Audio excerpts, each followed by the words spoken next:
Hello, I'm Frank Alaco, and I am happy to welcome you to Tuesday Testimonials.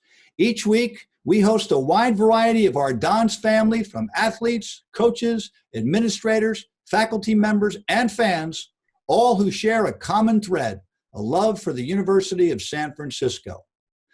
Our guest today is a special guy who has worn every hat in our tennis program, from men's coach, director of tennis, and currently our outstanding women's tennis coach, Peter Bartlett. Peter, welcome to Tuesday Testimonials. Thank you, Frank. Appreciate you having me on. Peter, your successful life really started on the tennis courts. How did you get into tennis? My mother and my grandfather all played tennis. So we grew up in a tennis environment. They grew up kind of at a tennis club down in Portola Valley and Alpine Hills Swim Tennis Club. So it was something that I think the entire family participated in. Was your family competitive in tennis, or was it a recreational thing, or was there some serious players in the family? Yeah, there were some serious players. Historically, my grandfather was really probably the pushing point, through my mother's conduit. She's the one that pushed us into it. But so he was a national champion. He was the #1 boys 18s in 1915, and then went on to win the US Open in doubles in 1917. So that was probably the foundation, but all of us played tennis. We all played Division I college tennis. So all four of us. I have an older brother and two older sisters. So we had three of us went to the University of Oregon and played tennis, and then one of us went to Colorado and then transferred to Cal Berkeley to play tennis. So Peter, at Oregon, you had a great mentor in Buzz Summers, who was the all-time winningest coach in Oregon history with 374 wins in his 26-year career. What did he teach you, and what were some of the great takeaways that you use in teaching? Yeah, Buzz was a legend, and I had known that when I had originally gone to Oregon because my brother had played there. I was kind of on the tail end of his career. But with a veteran coach like that, he speaks a lot from wisdom. It's not a lot of words sometimes, but you can kind of feel exactly what he's trying to get the players to do. I think the biggest parts that I got was, just being a better competitor, trying to meet the challenge all the time that was put in front of you. And in an individual sport, that's a very important thing. I would say the mental pieces that he tried to add to the team, and that was really kind of in the infancy, I would say, of sports psychology at that time and that era. So we had a lot of stuff that had to do with, positive affirmations and making sure that you're organized on the court, making sure you knew how to calm yourself down, create rituals that were surrounding, the way in which you played the game. He himself was a very accomplished player still as a senior tennis player. So he would get out there and, bat the ball around with the guys and was, very competitive, So there was a lot of respect. I think everybody knew that you had an individual that played high level tennis. I believe he played at Cal. And already was one of the top senior players throughout his career. So you're doing your studies, getting your graduate degree, and how do you migrate into coaching from there? I had a friend of mine that, again, through tennis, he was the director of tennis at the Olympic Club, and he kind of came down, sat me down, just said, "Hey, I got a position, associate head pro at the Olympic Club." And this is one of the better positions, really, honestly, in tennis because of the way they support you. So I was like, okay, I decided to get back into tennis while I was going to grad school to kind of reduce that stress. I found myself back into tennis and teaching while I was in grad school. Yeah. So how did that experience, the Olympic Club, ultimately point you to USF? Well, there was a marriage there because the USF practices and plays their matches out at the Olympic Club. So what was happening is then while I was out there, the team was showing up, and the guy who had hired me, he was the head coach of the men's team, and he left after a year and promoted his assistant coach. So I still have this exposure to the team. They would come out and play on the court. I'd get to know the coaches, I'd get to know some of the players, in a sense, kind of volunteer a little bit, my services there. And then there was a progression there where the head coach at that time, this guy, George Ewan, said, "Hey, do you want to be a volunteer assistant and help out with the program?" So I did that for a couple years, and that's the way I got back into it. And it was very motivating, because you're teaching these club people, and then you have these college students that are, motivated in what they want to do, and trying to help them with tennis. So that was my bridge right there. So in 2003, USF upgrades the tennis program. They create a salary position, and you begin to elevate the program. What was your philosophy, and how did you make that successful transition in those early days? Yeah, those early days, when we were first competing and trying to compete, we didn't have a lot of scholarship money, let's be honest. It was very tough to compete in our conference. We were finishing last pretty much every year. But then as things went on around 99, 2000, I started to kind of get on a recruiting trail locally with some of the better NorCal players. One actually, ironically, being our assistant coach, Sean Dizon. And he had won city championships. So we had recruited some players locally that were pretty good. And that recruiting piece started to take hold. And that, kind of led us, throughout that. We also had, another familiar name to the tennis program, Pablo Perez de Almeida. So started to recruit Pablo in, 2001, 2002.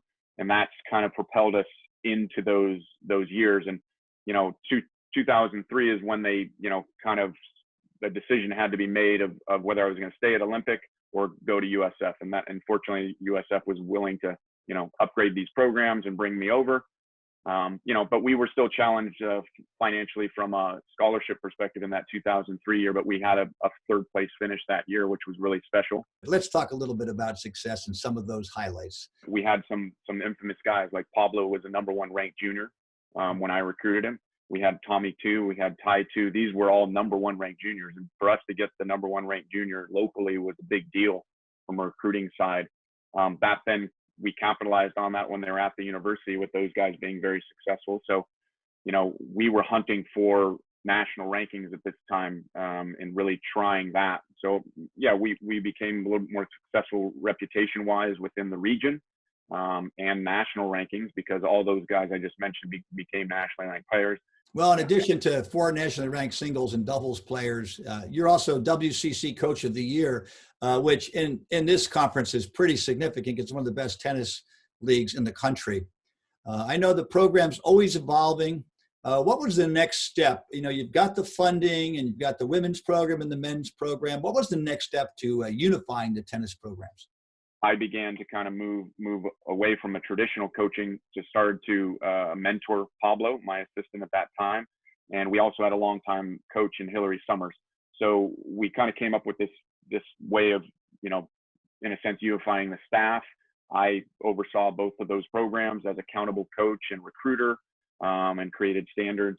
But I was floating back and forth between the programs in a sense as that kind of top coach, at the same time allowing those two to really have control over that day-to-day operation of the program. So it was a very unique situation. That's when, we also became pretty successful because the boys had finished third again, and the women had their highest finish, tying for second at that particular time.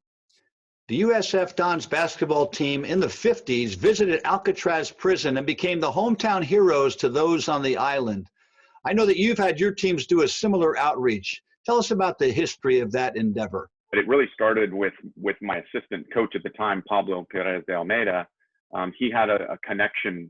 He lives over on the Marin side, and he had a connection to a lawyer that was asking whether we could come in and help do some tennis instruction or play with some of the prisoners at San Quentin. The unique part to San Quentin is they have one tennis court in the middle of the yard. And it's a very sacred place. Nobody messes with it. It's kind of this area that the people that are playing the game of tennis in that yard, they have a right to play it because they've basically been on their best behavior. And I'll never forget, the first time it is probably the most intimidating time, but obviously you got to get approval and everything to get inside the prison. And, in struts our team. And sure enough, we are greeted by, a group of the prisoners that are, allowed to play tennis. And we just embarked on playing some drills and doing games with them. They were all, pretty good tennis players, to be honest with you. And so, we spent about an hour and a half, 2 hours almost playing, just mixing and matching with these players. And it turned out to be a really, good experience. They were very thankful. And for us, it was an eye-opening experience. They're explaining really what their situation was, what the prison is all about, how everything works. So it was very eye-opening for our entire team.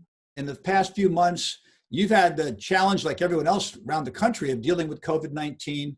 And we've hired JT Sunling, a new men's tennis coach. Quite a roller coaster ride. Yeah, I think what we've been trying to do is just create this normalcy, obviously, during this period. I think it's been wonderful that the university has supported the fact of returning some athletes back to campus and creating some normalcy within the way in which we're training, potential competitions, but also preparation for spring seasons if they occur. As you mentioned with JT taking over the men's program, he was an assistant for a couple years. So I think this was one that became an easy fit for us because he had been with the program and kind of mentored in by Pablo, and Pablo is still nearby. So, I think that really has had some peace for the boys team because they have somebody that's very familiar with the way in which they train. And then, JT has a great background in tennis. So I think it's going to be a nice fit. Tell me something about you that maybe no one knows. Back in the days, I guess you'd say, I was a rapper. I was kind of an early 1980s, in a sense, baby. So that's when rap, really took hold. So yes, I have been involved. I was rapped at my high school graduation and then through college, and also, tried to, do some songs and do, press a little album there in the late 80s. Any way you can give us a sample? Well, my rap name was Mastermind. So that's kind of the way it started.